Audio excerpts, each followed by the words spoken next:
salviati. Nell'ottobre del 42 venne promosso generale di brigata e destinato al comando della divisione Cagliari, quale comandante della fanteria divisionale in Grecia, a Navarino, nel distretto di Pylos. Questo è in breve la sua carriera militare. Io non mi ricordo di lui nella vita di tutti i giorni. Ho solo dei flash del periodo del comando alla scuola militare, poi è partito per la guerra e del suo periodo di comando sappiamo quanto ha scritto nelle sue lettere, pur molto censurate. Per lui è un periodo di grandi sacrifici, si lamenta dei suoi collaboratori netti e passivi e soprattutto della lontananza dalla famiglia. Scrive: a 50 anni francamente questa nuova lontananza in tempo di guerra, in ambiente incerto e in tempo indeterminato per un temperamento affettivo e sensibile come il mio è molto pesante. Accetto con rassegnazione, solo per necessità, per sentimento del dovere e per amor di patria, ma non certo con allegra disinvoltura.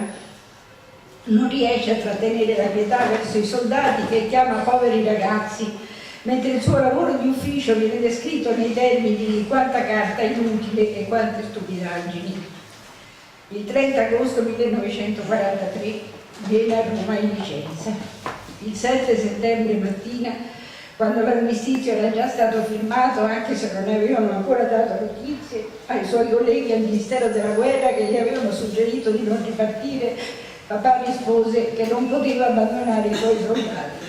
E ripartì in aereo e raggiunse Navarino.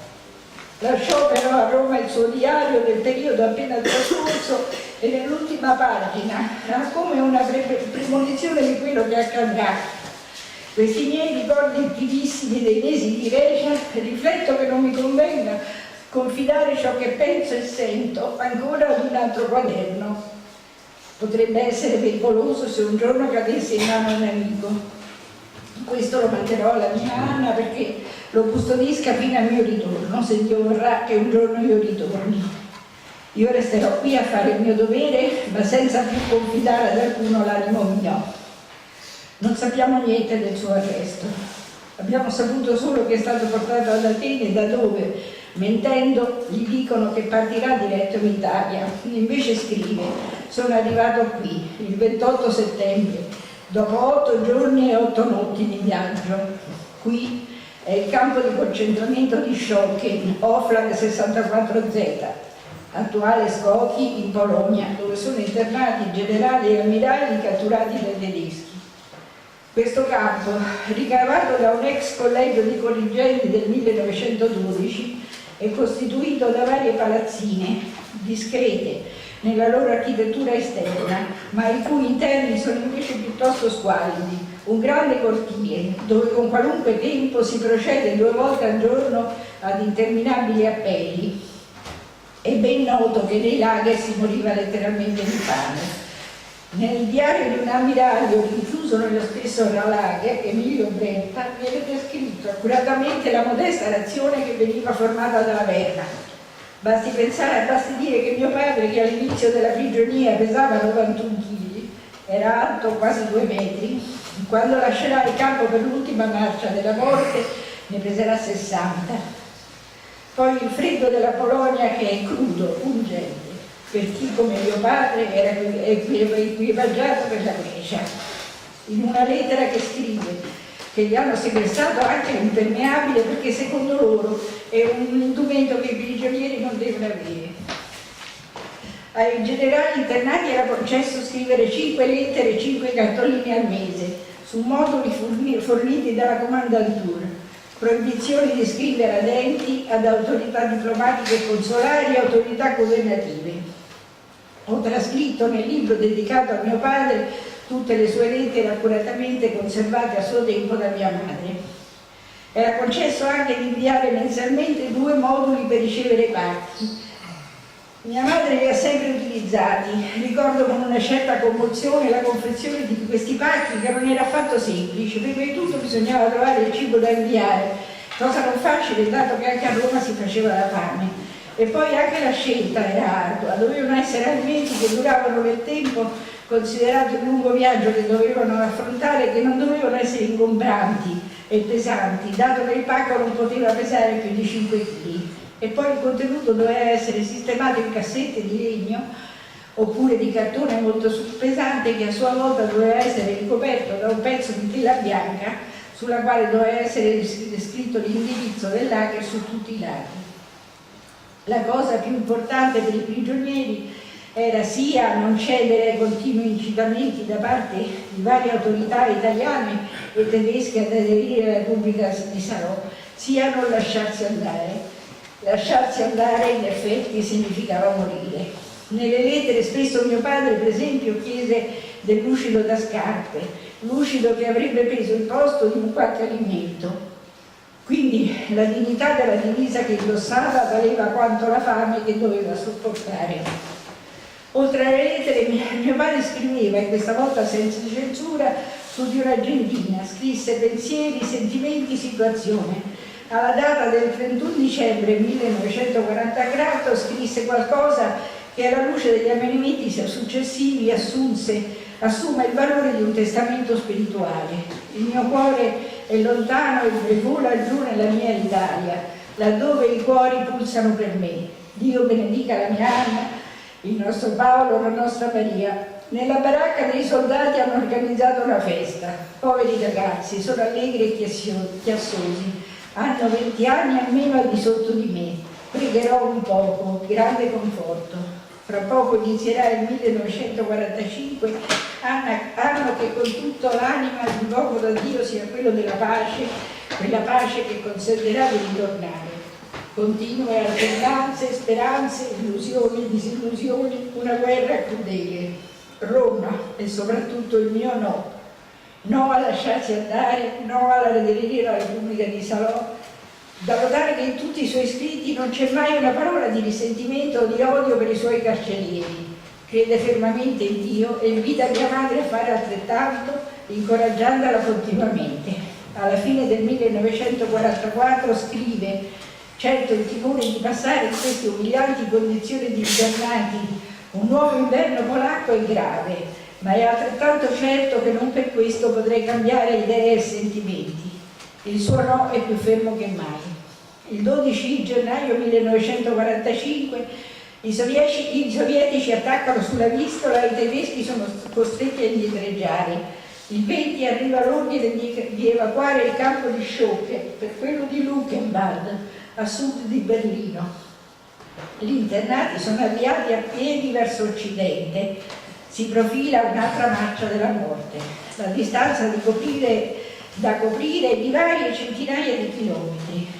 I prigionieri si muovono nel gennaio polacco in relazione all'età, alle condizioni fisiche e alle diverse andature. Si sbandano, percorrono strade diverse. Si forma un gruppo di 17 internati, fra cui mio padre, che si ferma in un piccolo paese, Shelkov, attuale Kuznitsa Zerikovaska.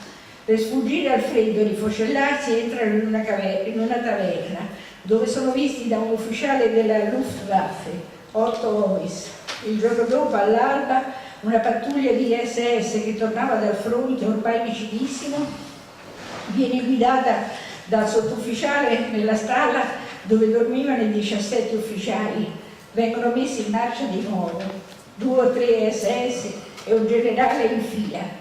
Assassinano per prima il generale Carlo Spadocco, sofferente a un piede, ha una scarpa in mano. Poi Emanuele Pablo Bertone di Breme, che fa in tempo a gridare assassini. Poi mio padre. Vi sono delle donne polacche, ancora esseri umani loro, che gridano per l'orrore. Segue Alessandro Vaccaneo, poi Giuseppe Andreoli e ultimo Ugo Ferrero. Il resto della colonna prosegue. Sarà un maggiore della Wehrmacht a fermarla.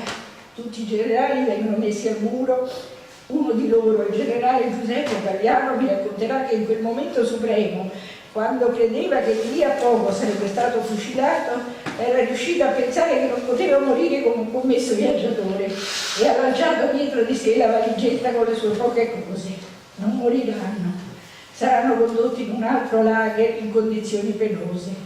Un generale, Guido Cerruti, avrà tutte e 2 le gambe amputate per congelamento. ma torneranno e racconteranno. Nel mese di luglio 1945 i generali Ugo Tabellino e Amedeo Sorrentino, accompagnati da un medico italiano e da 2 medici russi molto competenti e scrupolosi, si recano a Scherkov per ricercare le salme dei compagni uccisi. Riconosceranno le salme, recuperano gli oggetti personali, le mostrine delle divise, gli orologi e nel caso di mio padre anche l'agendina sulla quale aveva scritto tanti suoi pensieri. Dato che era rimasta sottoterra per un po' di tempo, l'inchiostro era scolorito e in molti punti era pressoché illeggibile. Al suo tempo mamma cercò in tutti i modi di poterla far leggere o far leggere senza risultato. Negli anni scorsi però io ho saputo da uno dei figli di mio fratello Fabiano che all'università aveva potuto leggerne dei brani con l'aiuto di una lampada di Wood. Per lampada di Wood io non ne capisco niente, ma si intende una sorgente luminosa che emette le radiazioni elettromagnetiche. Allora ne comprai una portatile e la portai con me a Belgrado, che è stata l'ultima mia sede di lavoro. Misi al computer una cara ragazza belgradese che si era laureata in lingua italiana e io con la lampada di Wood da una parte e l'agenda dall'altra ho recuperato quanto era possibile di leggere dall'agendina. La salma di mio padre è stata portata gratis ad Ancona da una nave russa, l'Argun, nel gennaio del 1956, ma i funerali ufficiali dovettero essere rinviati per l'opposizione di un importante uomo politico che teneva le sue elezioni in quel periodo in quella città. Ricordo l'arrivo al porto di Ancona, il 5 gennaio 1956. Vedemmo arrivare la nave nelle nebbie del primo mattino. Ad attendere la salma di mio padre c'eravamo solo mia madre, mio fratello e io, ed un'ambulanza pronta a portare la cassetta al cimitero. L'equipaggio della nave era schierato tutto sull'attenti sulla tonda della nave e sulla piccola cassetta c'erano tanti fiori freschi. Non c'era una rappresentanza diplomatica né tantomeno una rappresentanza militare.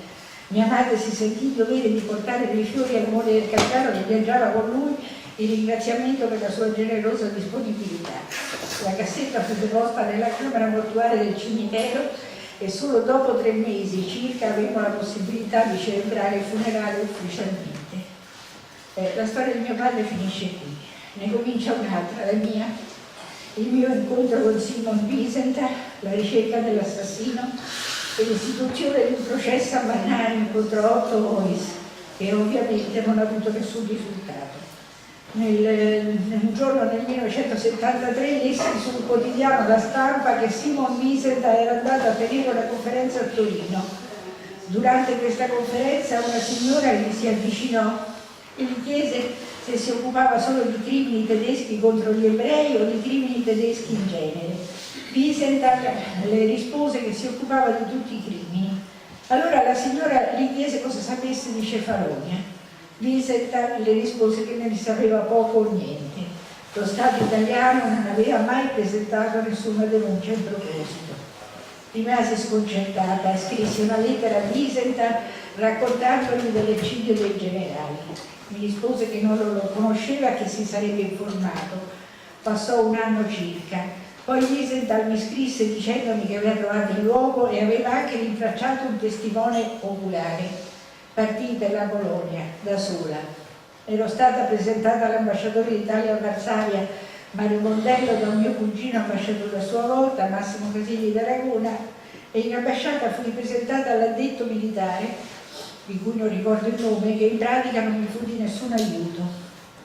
Per fortuna però il mio ex marito, Pierluigi Sernezzi, direttore di banca, aveva preso contatto con un direttore della banca di Potsdam che mi aiutò moltissimo. Fui accompagnata con una macchina della banca da un procuratore, Marian Kaczmarek, e con un interprete di cui non ricordo il nome e con il quale parlavo in inglese all'ex campo di concentramento 64Z a Schocken, attuale Skokie. E di lì, con una mezza giornata di viaggio in macchina, arrivammo sul luogo dell'eccidio. Incontrai il testimone oculare, Jan Witka, all'epoca dell'eccidio sedicenne. Wittke mi raccontò attraverso l'interprete quanto aveva visto. Feci involontariamente una sorta di prova. Gli mostrai la foto tessera di mio padre presa quando entrò nel lager e Wittke alzò il braccio come a mostrarmi la sua altezza. Mi commossi. La moglie mi offrì dei fiori. Riferii a Wiesenthal del mio viaggio e del mio incontro con Jan Wittke e la documentazione relativa passò da Wiesenthal al tribunale di Mannheim. Cominciò una fitta corrispondenza e io fui costretta a scegliere un giovane avvocato di Monaco di Baviera, ma alla fine mi informarono che il processo si era chiuso perché non avevano potuto rintracciare l'assassino e perché il Ministero della Difesa non aveva inviato tutta la documentazione che gli era stata loro richiesta. Andai a trovare Simon Wiesenthal a Vienna, un grand'uomo. Mi disse che avrebbe cercato ancora, ma sembrava che non fosse possibile rintracciare un sottufficiale che pare fosse a Shelkov per caso, perché in quel paesino, l'attuale Pustica Zelkowska, risiedeva la sua amante. In effetti non si sapeva neppure come fosse scritto il suo nome, perché Otto Heuss in tedesco si può scrivere anche Eus. In definitiva mio padre non ha ottenuto giustizia. Io sono riuscita a ottenere che oggi anche molti giovani sappiano dell'eccidio dei generali e nel 2004 l'Associazione Nazionale Ex Internati ANEI mi ha pubblicato il libro con il diario della Grecia, le lettere della prigionia e il testo incompleto ma significativo dell'Argentina. E oggi sono qui a parlare di lui e di questo desidero ringraziare vivamente l'Ives che mi ha invitato.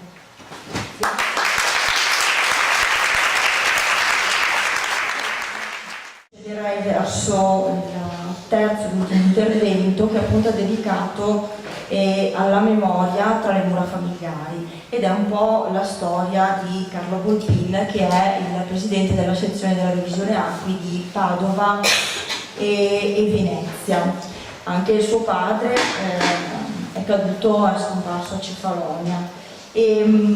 Solo una piccola nota tecnica: il video che abbiamo visto oggi prima della pausa pranzo, intanto volevo dire che è solo un estratto di una serie di interviste più ampio e che insomma purtroppo per motivi logistici non era bellissimo la resa. Comunque insomma, per chi volesse è disponibile insieme anche dicono ad un PowerPoint a scopo didattico per le scuole. E quindi passo la parola a Carlo Volpin con la sua relazione La memoria tra le mura familiari.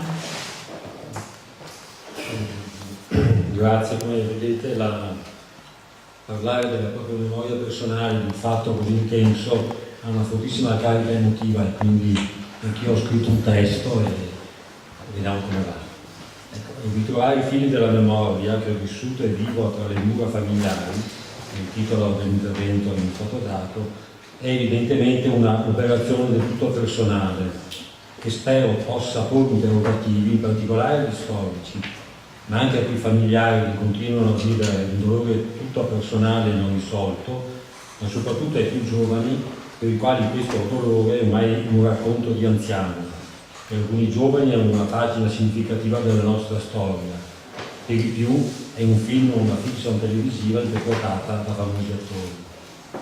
È evidente che anche per i familiari dell'Acqui la memoria è vissuta diversamente e dipende da molti fattori oggettivi e soggettivi, dal contesto sociale e familiare, dalla formazione adulta.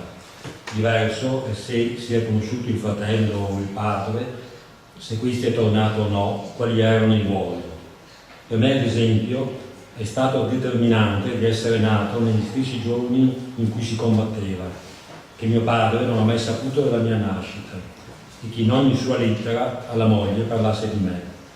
Significativo è stato che fosse dichiarato disperso, che fosse incerto se e come fosse stato ucciso, incerto se fosse morto o invece ancora vivo in qualche luogo, come mia madre ha sperato fino alla sua morte a 90 anni. Decisivo in particolare è stato di essere accolto appena nato con mia madre in casa del fratello più belli, della moglie e del loro figlio. Io stesso ho accolto come un figlio, vivendo quindi un amore così grande da compensare e sublimare in qualche modo il dolore e la mancanza del padre. Sottolineo molto questo aspetto come omaggio anche alla rete di vicinanza familiare che ha sostenuto i parenti dei reduci, dei caduti e dei dispersi, spesso lasciati da soli. Per quanto mi riguarda, questa solidarietà forte di una famiglia allargata, come allora spesso accadeva, mi ha fatto cercare, pur nell'evidente coinvolgimento, soprattutto nell'angoscia continua di mia madre, di razionalizzare e storicizzare la vicenda personale. Non abbiamo e non ho mai infatti mai avuto bisogno di elaborare il lutto attraverso rancori, rivendicazioni, di riparazioni, risarcimenti, come qualche storico dice avvenga per i familiari dei caduti. In particolare noi non avevamo una tomba, ma non ci siamo mai creati un monumento. Anzi, sentivamo distanti le cerimonie ufficiali a cui mia madre mi portava per un certo periodo iniziale da bambino, forse nella speranza di avere informazioni sulla sorte del marito e non tanto per il bisogno di dare un senso alla sua perdita nella glorificazione di un eroe. Un'immagine esprime bene quanto voglio dire. Il professor Rosciani, l'articolo del 2006, ha scritto: nel momento più nero, il disastro dell'8 settembre, l'esercito italiano trovò a Cefalonio una pagina di onore. Gli uomini dell'Api non erano eroi né martiri, soltanto soldati che fecero il loro dovere in parte con convinzione, tutti con obbedienza. Era quindi mio padre nella sua normalità che vivevamo e che io volevo capire, non una figura di eroe. Sentivo invece molto acute le contraddizioni di cui prendevo progressivamente consapevolezza da giovane e poi da adulto. Contraddizioni tra la rappresentazione della vicenda che mi stavo facendo, soprattutto attraverso le lettere di mio padre e dei cappellani e poi di alcuni studiosi, e la rappresentazione ufficiale. Contraddizioni che mi portavano, in una prima fase, a vivere la vicenda solo come storia familiare, fatta anche di dolore, ma anche, insisto, della solidarietà di una famiglia unita che dalle sofferenze della guerra è uscita forte e rinata attraverso il lavoro, il senso del dovere, della dignità e della condivisione. Vorrei quindi cercare di ricordare come si è costruita in me la memoria in un modo evidentemente non lineare, senza una interpretazione compiuta, ma solo come interrogativi relativi alle contraddizioni vissute. La contraddizione di fondo, in sostanza, era tra la ricerca da parte mia di conoscere e comprendere e l'uso, o meglio gli usi che venivano fatti, le rappresentazioni che venivano diffuse. Ricordo da molto piccolo che mia madre tremava quando sentiva parlare di tedeschi o in tedesco, ma che mi diceva che mio padre non tornava perché i russi non lo lasciavano tornare. Migliaia di italiani erano stati fatti prigionieri dall'esercito sovietico e le avevano detto che per una vagità, vendetta o per motivi politici non li lasciavano tornare a casa. E per un certo periodo venivano infatti diffuse notizie di italiani prigionieri che tornavano dall'Unione Sovietica. Così la creazione di questo nuovo nemico degli italiani continuava ad alimentare contemporaneamente la speranza dell'atteso ritorno. Importante era dare questo messaggio che usava i sentimenti più profondi di familiari lasciati da soli. Evidentemente in famiglia non mi davano spiegazioni di geopolitica, ma mi dicevano che cos'era la guerra e ogni guerra. È grande la mia confusione quando cominciai, appunto ancora da bambino, a tentare di capire. I soldati italiani erano stati massacrati dai tedeschi nostri alleati e poi fatti prigionieri dai russi quando eravamo loro alleati. Oltre alle cerimonie in cui questa comunicazione veniva data e che restava nella testa e nel cuore, ricordo qualche forma assistenziale di un atteggiamento, come dire, compassionevole e nello stesso di orgoglio verso di me, come se il sacrificio di quei soldati e il nostro dolore avesse un significato di per sé stesso e avesse come purificato la nuova Italia da tutti gli errori e misfatti del fascismo della guerra. Un altro fattore fortemente simbolico di maturazione è stato certamente leggere il documento di riconoscimento della qualifica di partigiano combattente rilasciato nel 1950 dalla Presidenza del Consiglio dei Ministri, che è ancora appeso in casa. Ma anche questo foglio rimaneva tale, un fatto privato, che faticosamente dovevo da solo comprendere. Se infatti dava significato alla scelta di mio padre all'interno di una presa di coscienza collettiva, più grande delle singole tragedie personali, questo riconoscimento di partigiano si poneva, fino almeno al presidente Ciampi, in evidente contraddizione con la rappresentazione della resistenza e della figura del partigiano. Non sta evidentemente a me entrare nel merito di questa problematica, ma ho ben presente come questa separazione appaia visibilmente dalle diverse date in cui venivano celebrate, da una parte la resistenza del 25 aprile e dall'altra la divisione Acqui il 2 novembre, assieme a tutti i soldati morti in tutte le guerre, e in qualche caso, a quanto ricordo, il 4 novembre, con l'evidente intenzione di celebrare la continuità delle guerre e la difesa della patria dal tradizionale nemico tedesco. Al sacrificio dell'Acqui veniva quindi messo in margine alla storia della resistenza e assimilato al sacrificio all'eroismo dell'esercito italiano in tutte le guerre. Solo in qualche libro cominciavo a leggere un'idea diversa, ma restava una consapevolezza di pochi di un'elite. Ad esempio, più rilevante per me leggere, nel libro di Armando Saitta dal fascismo alla resistenza, pubblicato nel 61, l'inserimento tra gli episodi di spirito di sacrificio e gli infiniti atti di valore dei soldati, l'atroce sterminio a Stefanonia della divisione Acqui, che combatté fino all'esaurimento delle munizioni, un atto che viene definito di riscatto e di espiazione dell'infamia del fascismo, l'aggressione alla Grecia, una tragedia per i greci e per gli italiani. Da una parte quindi Cefalonia veniva collegata alla resistenza e dall'altra la scelta della divisione Acqui costituiva una rottura radicale rispetto al ruolo dell'esercito fascista e repressore. Questo testo mi poneva quindi davanti a altre contraddizioni. L'eroismo, l'umanità, la propensione al rifiuto della violenza, ad avere buoni rapporti con la popolazione, che si diceva proprio dell'esercito italiano, poteva in qualche modo giustificare e compensare la violenza sostanziale dell'aggressione da parte dell'Italia, della Grecia e di altri paesi. Personalmente il problema non era tanto giustificare mio padre per essere stato in quell'esercito che obbediva il fascismo, anche se proprio l'assenza di un padre fortemente idealizzato rendeva ancora più incombente la figura paterna con cui un adolescente entra sempre in conflitto. Nella mia fase di formazione divenne più importante comprendere i motivi della presa di coscienza che avevano portato quei soldati alla scelta finale di rottura con la precedente obbedienza. E ancora, la scelta della divisione Acqui poteva riscattare i comportamenti responsabili e vividi che costituiva lo Stato italiano, il re Badoglio, comandanti militari. Volevo inoltre capire perché i soldati tedeschi, non l'SS, giovani come i nostri soldati, avessero potuto compiere tale atrocità. Non mi bastava l'idea del buon italiano e del cattivo tedesco, utilizzare stereotipi e generalizzazioni. L'esigenza di verità e di giustizia sulle responsabilità specifiche dell'esercito tedesco si accompagnava alla necessità di capire i processi attraverso cui si arriva a togliere al nemico l'umanità stessa, con un rispetto totale persino del corpo del nemico ucciso. E questa è sempre stata una mia idea e credo sia questo anche oggi un terreno di lavoro comune con l'associazione anche di altri paesi coinvolti come la Germania per diffondere una solida consapevolezza degli orrori e della violenza della guerra, per creare antidoti al razzismo e all'odio